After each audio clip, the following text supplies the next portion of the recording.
Are we all set? Okay. All right, good evening, everyone. I'd like to call the meeting to order at 7:06. Please stand for the Pledge of Allegiance. I pledge allegiance to the flag of the United States of America and to the republic for which it stands, one nation, under God, indivisible, with liberty and justice for all.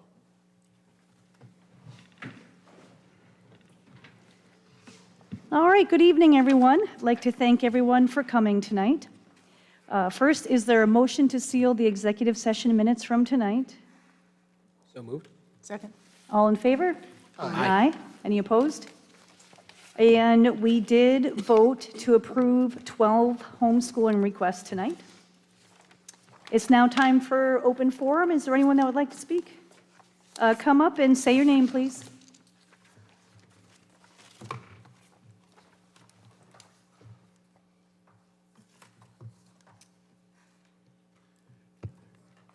Good evening. My name is Robert Caradillo. I am from Westerly. In January of this year, a federal judge codified the original intent of Title IX by ruling that it revert back to the 2020 rule under President Trump. Just yesterday, the U.S. Supreme Court did exactly the same thing. This means that the Biden administration's attempted hijacking of Title IX to have it include things like gender identity was unlawful, and that Title IX must revert back to its original 1972 meaning, which prevented discrimination based on sex only. President Trump signed 2 executive orders shortly thereafter, and since then, numerous athletic organizations like the NCAA, the U.S. Olympic Committee, the International Olympic Committee, as well as several colleges and universities, including the University of Pennsylvania and others, have likewise also fallen into line and read the room. Males participating against females athletically places our women and girls in unfair, unlawful, and unsafe positions. Boys using girls' bathrooms and other safe spaces do as well. Your harassment policy conflates, in my view, the U.S. Civil Rights Act of 1964 with Title IX. They are completely different. Title IX deals exclusively with sex and sex alone. It was written to deliberately, this policy, confuse the reader, in my view, and obfuscate the truth. I strongly advise you to separate your Title IX policy and clearly denote that it pertains to sex only, not race, not gender identity, not sexual preference, sex only. Secondly, RIDE's transgender guidance with the AG and Education Commissioner suggested that you maintain is also a direct violation of Title IX and must be stricken. Boys thinking they are girls, wanting to be girls, or saying they are girls, and vice versa, does not make it so. Your policy also incorrectly still states, this is important, that the Rhode Island Interscholastic League participation will be, and I quote, resolved on a case-by-case basis according to standards established by RIL.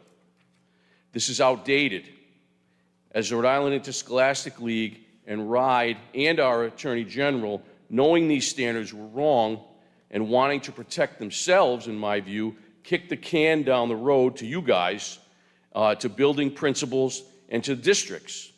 You have since March had the final decision regarding allowing biological boys to play against girls, and have since March. I'm finishing up, if you don't mind. Request another 30 seconds, if that's okay. I think I'm the only one on the paper. Sure, 30 seconds is fine. Thank you so much. Westerly has already eliminated this guidance, and others around the state will as well. You risk losing federal funding if you do not. So wrapping up, you have 2 things to do, as I see it. Bring your Title IX policy into compliance with federal law and stop deliberately conflating it with the U.S. Civil Rights Act of 1964, and strike RIDE's transgender guidance protocol. No biological boys and girls sports or private spaces, and no mandated use of fake pronouns. Our biological girls and boys will be protected and Title IX will be adhered to. Thank you for your time. Thank you. Is there anyone else that would like to speak? All right. We are moving on to oral reports. Are there any school committee, it's summer, but are there any school committee members that have a report to give? Probably not in the summer. Okay. On to the superintendent's report. Dr. Cummings. Great, thank you, Tammy. Well, we are very excited to get school going this year with our teachers. We had our convocation yesterday. We had a couple of really wonderful student speakers, Charlie Rapucci and Sierra Kilty, and I just want to publicly thank them. They were really inspiring for our teachers, told their stories of kind of going through the school system, you know, how much their teachers have meant for them, and it really meant a lot to our teachers. And then Sarah Dully, who is our, was our 24-25 Narragansett Teacher of the Year, is the Rhode Island State Teacher of the Year, so that is super exciting. And so, yay!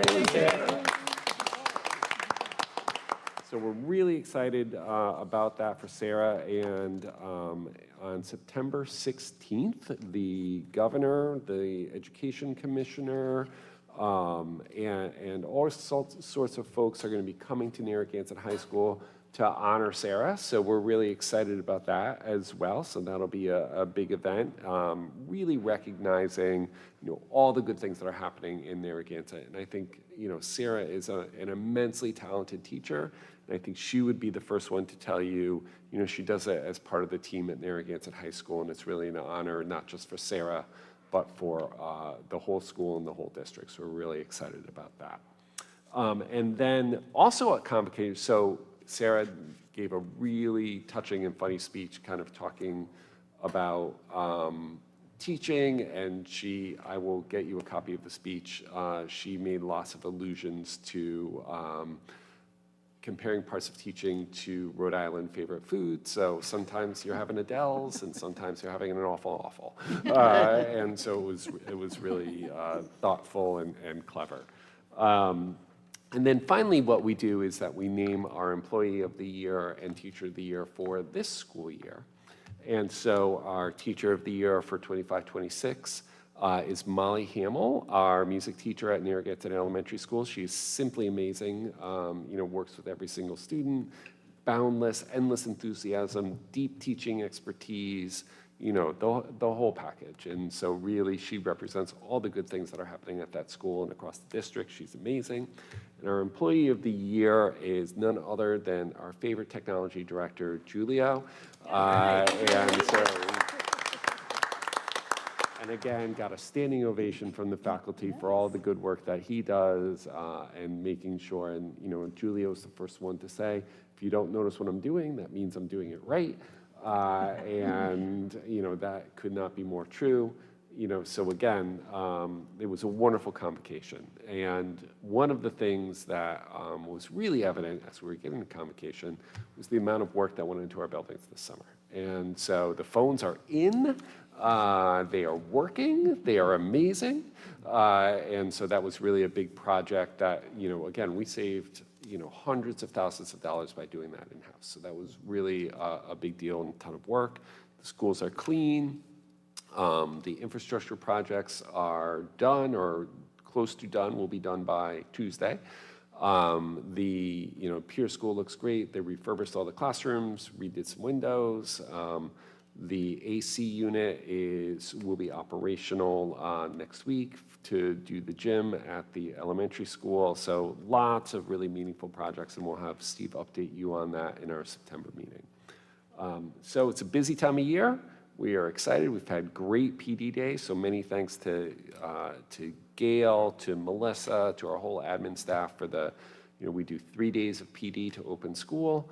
It's really intensive, requires a lot of planning over the summer, but we really hit the ground running when the kids get there.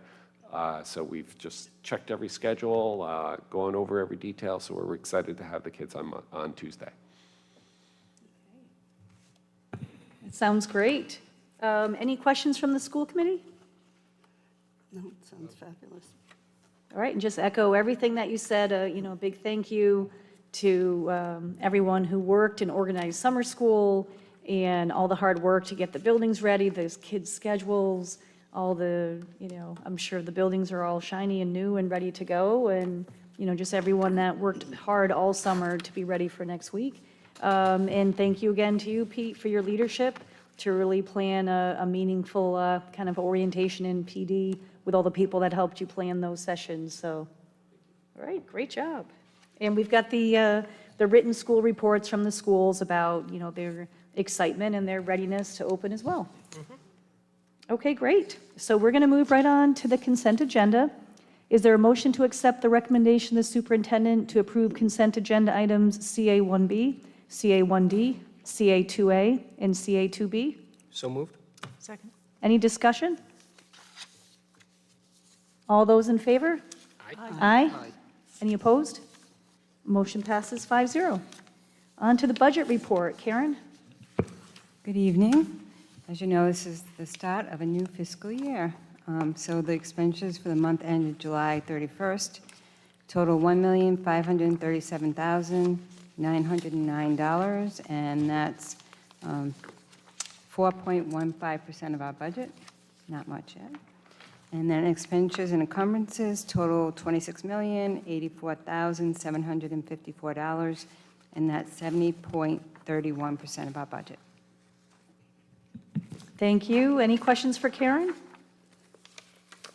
Okay, thanks, Karen. All right, on to school committee business. Is there a motion to accept the recommendation of the superintendent to approve the 25-26 district-wide handbook for the Narragansett school system?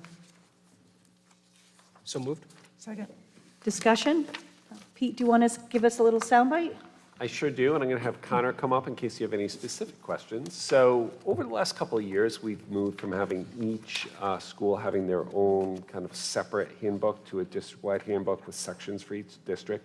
Many thanks to Diane. She has been, a helpful force in getting us to have it organized and clear. And so really the major changes this year are reflections of changes in policy. So if you recall, you made an update to the attendance policy in June, and so that is reflected in this handbook and really outlines our processes and procedures. And the second piece is the personal device policy. And so I asked Connor just to come really quickly to explain to the school committee what that implementation will look like, and then we can answer any questions you might have about the handbook. Good evening. So it is on the 19th page with the personal device stuff. So it really mimics the policy that was approved in May, with the caveat of the process below listed underneath so that families and students are aware of what will happen with personal devices on campus. So the first and second offenses are sent down to the main office, and the student loses their phone. And then the third one is consequent family contact, and the family has to come in for a meeting. So, so far with our outreach to families with this, we've had a lot of support, and we're really excited about that. It really seems like everyone is behind this policy, but also behind what is best for student learning and the environment in the school.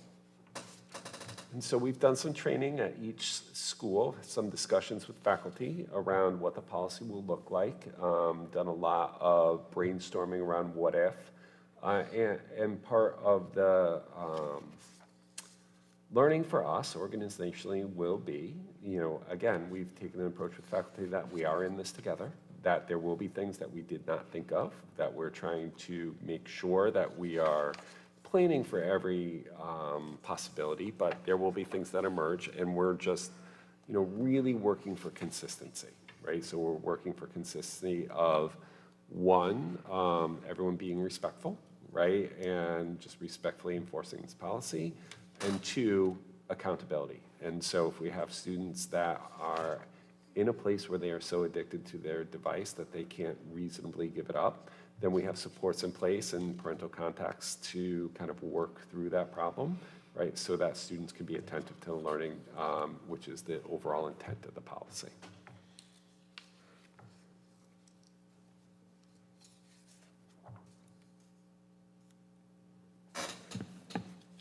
Sounds great. I'm glad you have feedback and it's positive.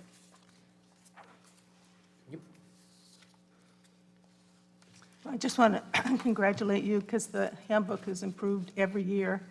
And I think it's well-organized and well-written, and it was very easy to go through to find information. And I just have a few edits and a few possible additions for you to consider. Great. Thank Nothing you. major, though. I appreciate it. The ninth time is the charm.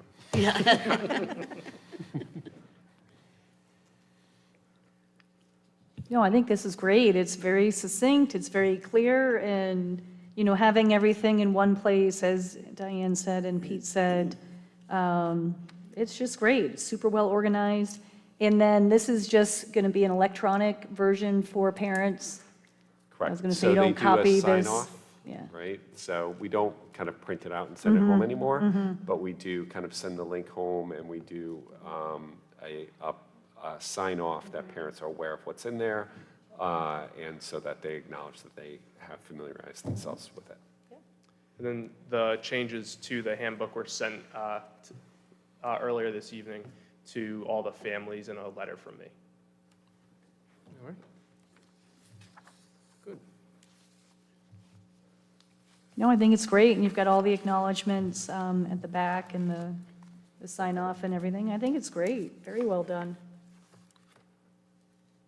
Right. Any other questions from the school committee for Connor or for Pete No, I think about the it's, whole book, the whole handbook? Nothing for me. did you have many questions about it, or? No, not so far. Like, we've had a lot of support, like I've said. A lot of people see it, see the benefit to it, but I think a lot of questions will come as the school year progresses, kind of like Dr. Cummings said. There's things that we haven't thought about or that the kids haven't thought about yet, so as Right, those come right. up, we're prepared to do so, and we spent a lot of time with our faculty this past week talking about what ifs, going through scenarios, and everyone feels very confident. Awesome. Well, great work, and thank you for coming tonight in person, too, in case there were questions from the school committee. Thanks for coming tonight. We appreciate that. Thank you. Thank you. Okay, so we have a motion on the floor to approve. All those in favor? Aye. Any opposed? Motion passes 5-0. Item number 2, is there a motion to accept the recommendation of the superintendent to approve the 2025-2026 bus routes for Narragansett school system? So moved. Second. Discussion.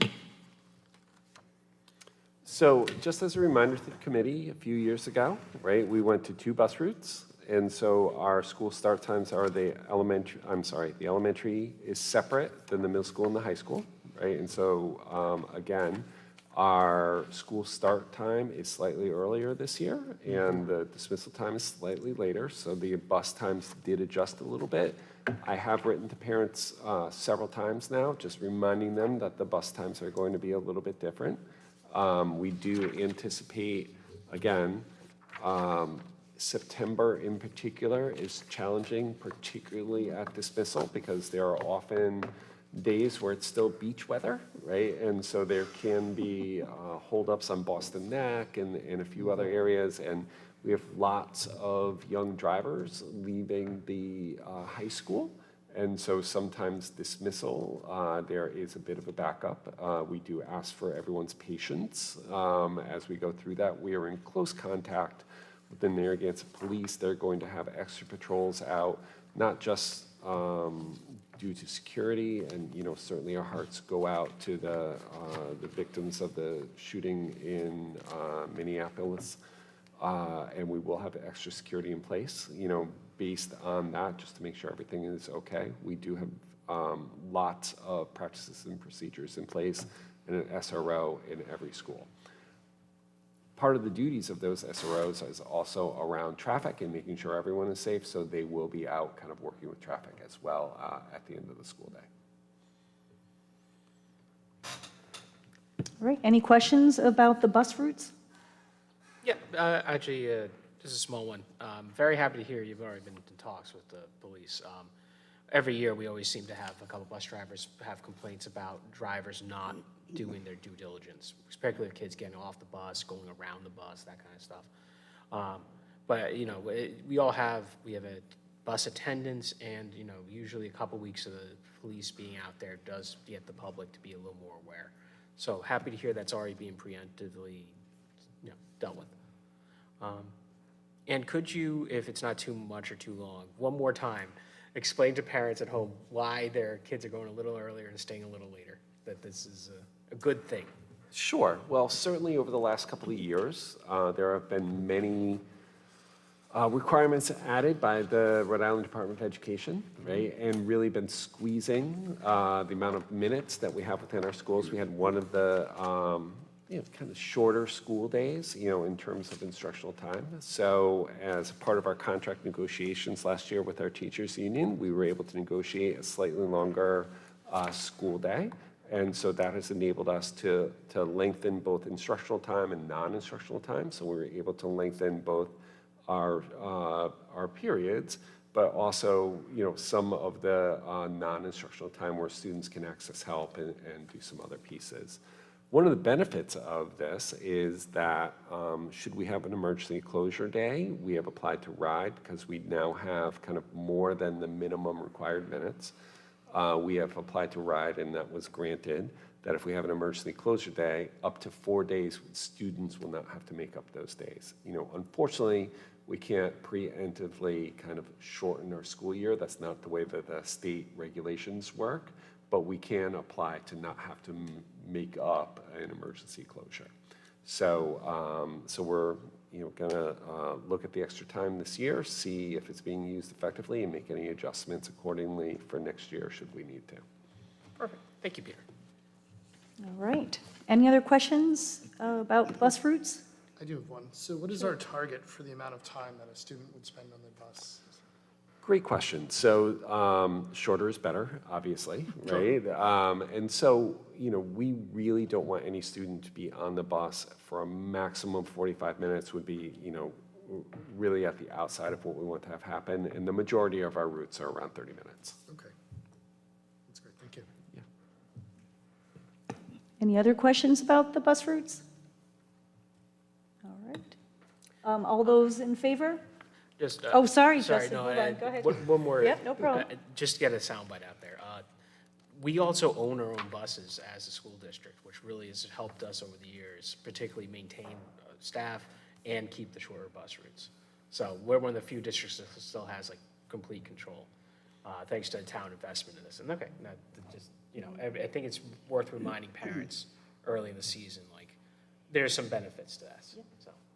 Significant cost savings because then we don't have to get quotes for sports teams and field trips and internship placements and CTE stuff and all of the transportation that we have to provide for other reasons. Significant dollar amount when you have to contract that out if you can't control that yourself. That was a good reminder. Yeah, especially since we were able to change our start times. We didn't have to do a contract negotiation with anyone other than ourselves, basically. Yeah. So, Good point. good. All right. Any other questions or comments about the bus routes? All those in favor? Aye. Any opposed? All right, motion passes 5-0. The next item is about tuition rates. Is there a motion to accept the recommendation of the superintendent and the director of finance administration to approve the proposed tuition rates for 25-26 school year? So moved. Second. Discussion, Pete? So the tuition rates you see, let me differentiate a couple of things. So one, the CTE tuition rate is created by the state, right? And so they have a statewide formula that they use. And so that is essentially based on per pupil spending within the district and students. So we get different tuitions depending on where the student comes from. And so, and that is based on the sending town's per pupil cost. Our exiting tuition, we are capped, we negotiated this with RIDE, we are capped at 25%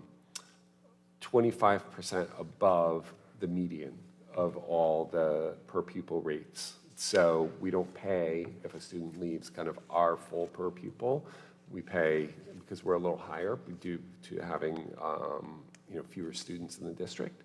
And so we don't pay kind of our full per pupil, we pay 25% above the median.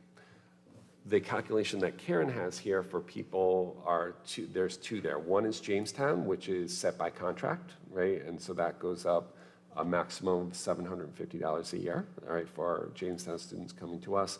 And then Karen calculates it based on actual instructional cost. So it went up a little bit at the high school, just based on our CTE programs, which are costly. It went down a little bit at the peer school. If you recall, we had a lot of staffing changes at the peer school, and it stayed roughly the same at the elementary school. We don't have a lot of people that do private pay that come. There might be one or two, and that would often be if a family has a mid-year move and they want their student to finish up, that can happen. Or if they are building a house and we have evidence that they're building a house in Narragansett and they want to start the year in Narragansett, they can start by paying tuition, and then when they move here, they can start.